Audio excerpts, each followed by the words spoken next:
পশ্চিমবঙ্গের মানুষকে উস্কে উস্কে বলছে যে মমতা ব্যানার্জি সাবধান, এখানেও গণউত্থান করে পশ্চিমবঙ্গের বুক থেকে তৃণমূলকে সরিয়ে দেওয়া হবে, আর তোমাদের অবস্থা করা হবে ওই সেই নেপালের মতো। ওহে বন্ধু অর্জুন সিং, গায়ের জামা কাপড় খুলে তোমার গামছা পরিয়ে রাস্তায় দড়িয়ে দড়িয়ে তৃণমূল কংগ্রেস কর্মীরা তোমার ধাওয়া করবে। এটা তোমার গুজরাট নয়, এটা পশ্চিমবঙ্গ। এই পশ্চিমবঙ্গের আন্দোলনকারীরা তাদের বুকের রক্ত ঢেলে দিয়ে ভারতবর্ষটাকে স্বাধীন করেছিল লড়াই আন্দোলনের মধ্য দিয়ে, তোমার মতো অর্জুন সিং এর জন্য নয়। মালদা তৃণমূল কংগ্রেস নেতা আব্দুল রহিম বক্সির হুমকি পাল্টা গায়েবের হুঁশিয়ারি বিজেপি নেতা অর্জুন সিং এর। গামছা পরিয়ে তাড়া করার হুমকি তৃণমূল নেতার, পাল্টা হুমকি দিয়েছেন অর্জুন সিং। ওর মতো চুনোপুটি লোক যে কোনো সময় লোক পিটিয়ে মারতে পারে, সবাইকে আক্রমণ, যে কোনো সময় গায়েব হয়ে যেতে পারেন রহিম বক্সি। মুখ্যমন্ত্রীকে বলবো ওকে Z+ নিরাপত্তা দিন, হুঙ্কার বিজেপি নেতা অর্জুন সিং এর। আমি মাননীয় মুখ্যমন্ত্রীকে একটা কথা বলব, মাননীয় মুখ্যমন্ত্রী ইমিডিয়েট ওর সিকিউরিটি Z+ করে দিন।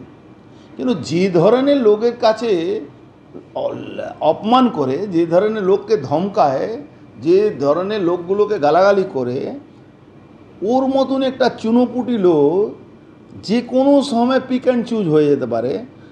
ওকে লোক কখন পিটিয়ে মেরে দেবে কোনো ঠিক নেই। পিক অ্যান্ড চুজ মানে কখন গায়েব হয়ে যাবে। তো এই ধরনের শত্রুতার একটা লিমিট থাকে, মানে আপনি একজনকে শত্রুতা আছে, তার সঙ্গে আপনি শত্রুতা আছে, এ তো সবারকে খোঁচা মারে।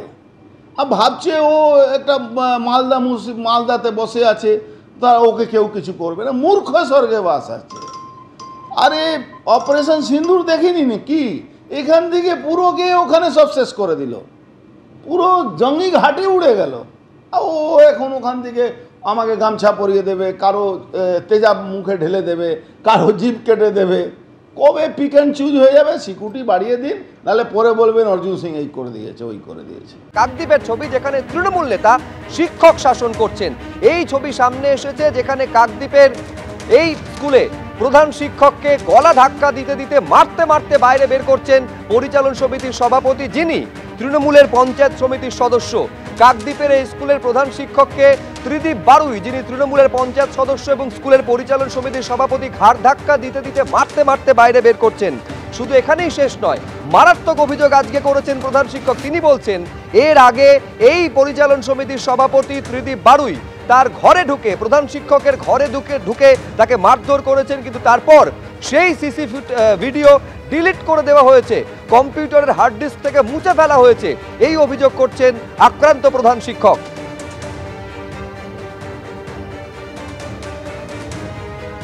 মারমুখী এই তৃণমূল নেতা প্রথমবার যে নিজের ক্ষমতা প্রদর্শন করছেন এভাবে, এমনটাই নয়। এর আগে এপ্রিলের ছবি দেখছেন, এপ্রিল মাসে একেবারে প্রধান শিক্ষকের ঘরে ঢুকিয়ে আঙুল উঁচিয়ে শাসিয়েছেন প্রধান শিক্ষককে এই ত্রিদীপ বারুই।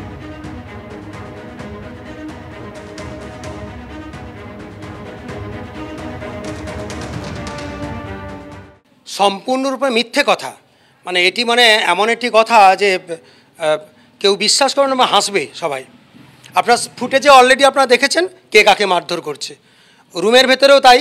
আমি যখন হসপিটালে গেলাম অসুস্থতা এই করার জন্য, প্রেশার হাই হয়ে গেছে, হাড়ে এখানে প্রচণ্ড জোর লেগেছে, এখানে ছিঁড়ে দিয়েছে, মাথায় প্রচণ্ড জোরে জোরে ধাক্কা মেরেছে। এরপরে আমার মনে হয়েছে আমি ফুটেজটা নিই।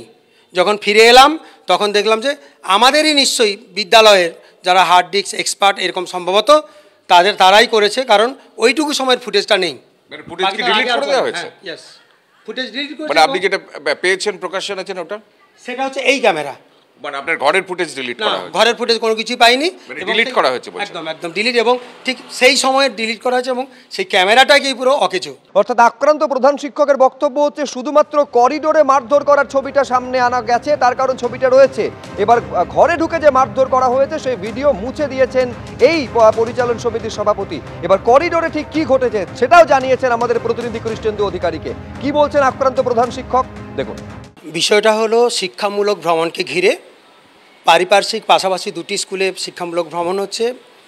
নিশ্চয়ই হবে শিক্ষামূলক ভ্রমণ, বায়োলজি এবং জিওগ্রাফির উপরে হবে। বিদ্যালয়ের প্রেসিডেন্ট তিনি কিন্তু চাইছিলেন না যে এই ট্যুরটা হোক। ট্যুরটা যদি হয় তাহলে নভেম্বর মাসে, কেন তার নিজস্ব কী স্বার্থ রয়েছে, ব্যক্তি স্বার্থ রয়েছে জানি না, ট্যুর সংক্রান্ত মিথ্যে কথা লিখে আমার সম্বন্ধে অভিযোগ করে তাঁরই সই প্রেসিডেন্ট আমাকে দিচ্ছেন, বলছেন রিসিভ করে দিন আমাকে। তখন আমি বললাম এগুলো তো সম্পূর্ণভাবে মিথ্যে কথা, হতো আমি তো রিসিভ করতে পারবো না এগুলো। তখন কেন করবেন না, অবশ্যই করতে হবে। জোর জবরদস্তি করা শুরু করেন, ধাক্কা মারতে মারতে মারতে এই দিক দিয়ে, এই করিডোর দিয়ে আমি একটু চেষ্টা করেছিলাম যে যাতে আমি করতে পারি, মানে একটু কোনোভাবে নিজেকে আত্মরক্ষার জন্য আর কি। তো তিনি জোর করে করে আপনারা এরকম করে ধাক্কা মারতে মারতে, পিঠে ধাক্কা মারতে মারতে জোর করে করে এই বারান্দা দিয়ে গেছেন। ওখানে কিন্তু তিনি করে ধাক্কা মেরে ওই রাস্তার উপরে এসডিপিও অফিসের সামনে তিনি করে দিয়ে এখানে গ্রিলটা লাগিয়ে দিলেন।